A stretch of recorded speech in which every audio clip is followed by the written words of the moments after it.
What's going on, guys? Welcome to another Final Fantasy Brave Exodus video, and we're talking about Vinera Finesse from War of the Visions is now on the Chinese version. I almost said the JB version. Chinese version, and she's coming along with some buffs. And before you ask, no, there are no New Vision Awakenings for any of the other ones, unfortunately. But we're here to talk about Vinera. So, in her base form, her poison sting is now from a 30 to 50 times mod. Pretty bad. But that's all the changes for that. It's kind of bad, unfortunately. And then next is Murata's Blade from 4 to 5 uses, which is a lot better. Definitely a lot better. Condemning Blade, an ability that I never really used. Now it's an 80 times mod. I guess that's pretty good now. 80 times is actually pretty good for this point in the game. Remember, guys, we're only we just got Shoyu and Terra and stuff, so I mean 80 times mod for a chaining ability is still pretty good. Armor Cleaver is now has a 4-turn duration on the 85% break, and now it has a 25% dark amp and 5% dark amp, and as well as 45 Empress Crystal for herself now. Pretty good. Heavenly Blade is now 100% Empress damage ability, like a buff, for 5 turns instead of 2, which is a lot more, but 100% Empress damage is still kind of low, but okay. And now 45 LB fill rate each turn for 3 turns. So I think that's right. Keep in mind, guys, I translated all this myself, not anyone else. So just so you guys know that. I'm assuming this is what that meant. So that's quite good. Able to fill it up every turn for 3 turns. That's quite good. A lot of other units have had that, Kuja for example, but it's quite good. Quite good. Moving on. For passives, Serpent's Den Shinobi is now 100% attack, and defense, spear, and HP is 50%. Quite a difference. 150% little burst damage passive, and also from 100 to 150% true to wield. Quite nice. The Limit Burst at level 40 is now 80 times mod, and the 50 times damage over time is now 5 turns. Really doesn't mean anything. But we got some new stuff here. 25% dagger and peril for 5 turns. That's where that's where Hawkeye's stuff went to. And also 135% dark and peril. This is probably one of the best things on our kit so far.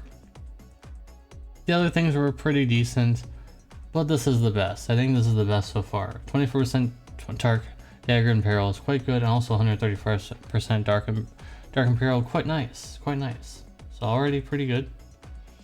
In a Brave Shift form, Shadowcast level 5, now 35 times mod, damage over time really not meaning it doesn't really mean anything, and now 20 to 25 LB fill. Decent, but I don't know if anyone's gonna use this. Shadow Serpent, her cooldown, now it's a 35% dark amp for all allies for 4 turns instead of 3, and now it's a 20 times mod instead of 17.5 with the defense ignore.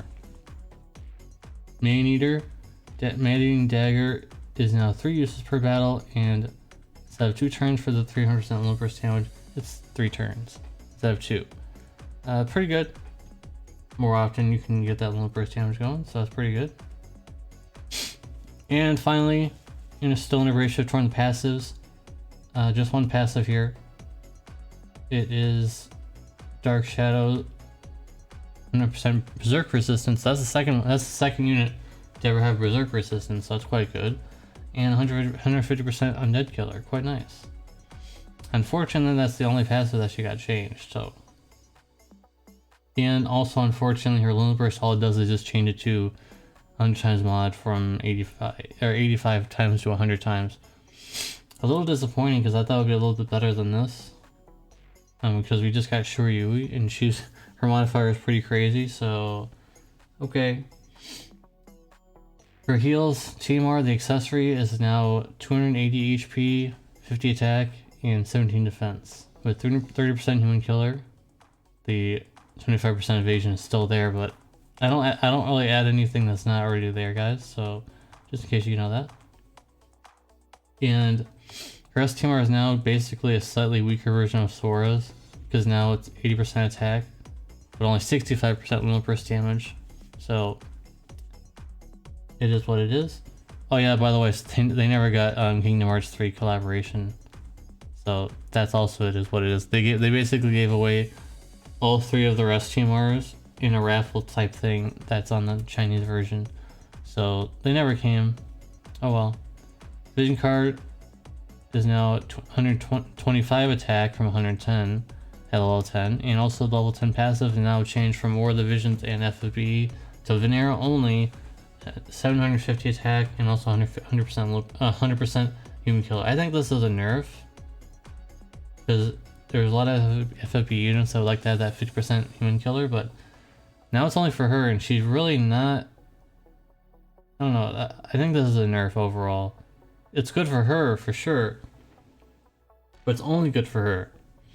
Now no one can use that besides her for the human killer. So she's really not that strong of a damage dealer. She's more of like a breaker and support type unit, not really so much a dark finisher really, because there's gonna be a lot of finishers in the future that are much stronger than her. I think the best part about her is that her base form in that Lone Purse, she has that dagger imperil now, and 135% dark imperil too. So I think that's the best part. The hardest part about this actually is that she was already really good, guys. So it's kind of hard to buff someone who's already really good. The same thing with Terra.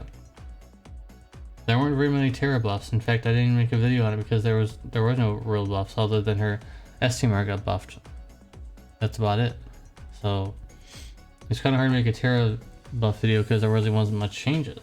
And it's kind of the same thing here. There really aren't a lot of changes with Vinera. They couldn't really do much because she was already quite good as it is. So overall, pretty good buffs. I wouldn't say they're massive like the other ones have been. I think this is pretty mild. I would say it's pretty mild because, like I said, guys, she was already quite good. She was already quite good. The only complaint I'll say is that they could have definitely raised her Lone Purse modifier a lot higher than 100 times. Really not that high.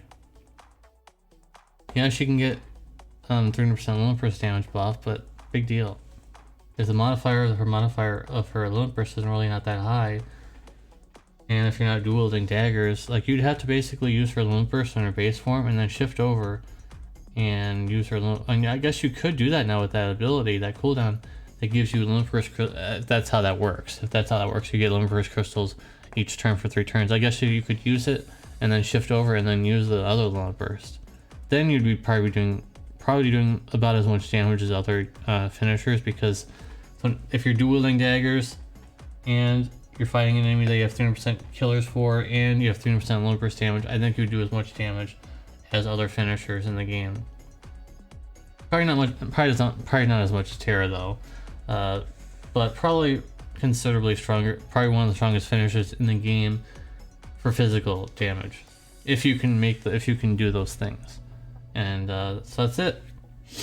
Let me know what you guys think about the buffs in the comment section down below. Unfortunately, I'm not sure if I'm not sure if I'm gonna be able to reply to any of them because my comments keep disappearing. So I let it know in my comments in my community post that I can't reply to anybody really because a lot of people are having this problem apparently. So you can leave your comments down below, but I'm not sure if I'm gonna reply to them. Thank you guys for watching. Peace.